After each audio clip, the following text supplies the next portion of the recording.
En Gestalt thérapie, on est particulièrement attentif au fait qu'on vit des expériences et on parle du cycle de l'expérience. On le dessine comme ça, le cycle d'expérience.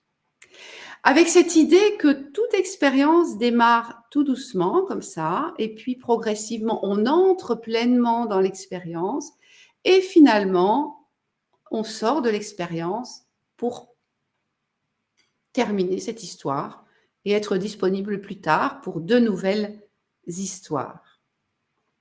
On parle de cycle de l'expérience et pour être plus précis, donc une expérience avec un début, un milieu et une fin. Ça me fait toujours rire quand j'entends comme ça des propositions de raconter une histoire avec un début, un milieu, une fin. Ben oui, c'est important que ça se passe comme ça.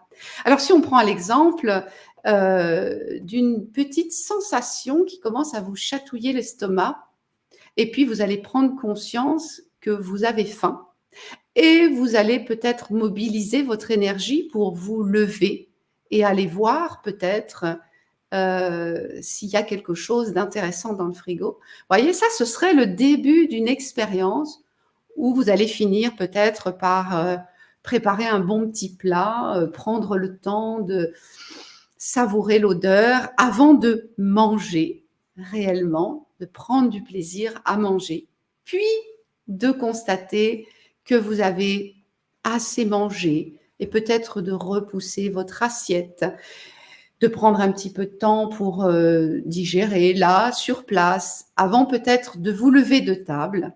Et c'est pas fini. Vous allez encore prendre le temps, si tout va bien, de digérer plusieurs heures.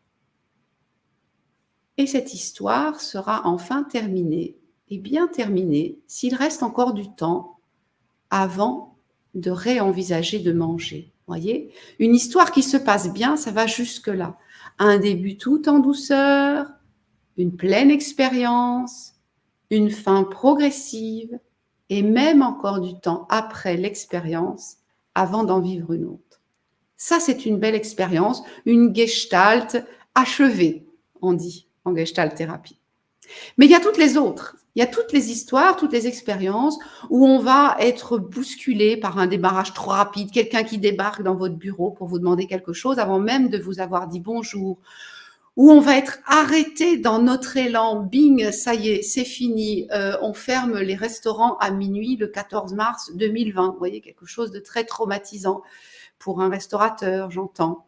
Où on va être peut-être sursollicité. On va toujours nous proposer de redémarrer une nouvelle réunion alors qu'on n'a même pas fait le bilan de la précédente. Vous voyez, il y a plein de situations, d'expériences qui ne se passent pas de manière totalement harmonieuse, comme je l'ai décrit juste avant, qui ne sont pas complètement terminées, complètement digérées.